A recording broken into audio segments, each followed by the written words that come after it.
அவங்களுக்கு சொல்லிடு நான் வந்துகிட்டு இருக்கேன். யார் சாமி இவன்? எங்கிருந்து வந்திருக்கான்? அச்சா யாரா இவனுங்க? எங்கிருந்துடா வந்துக்கிறாங்க? காட்டுறேன்.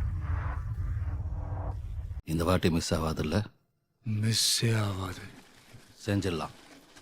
செஞ்சுட்டா போச்சு.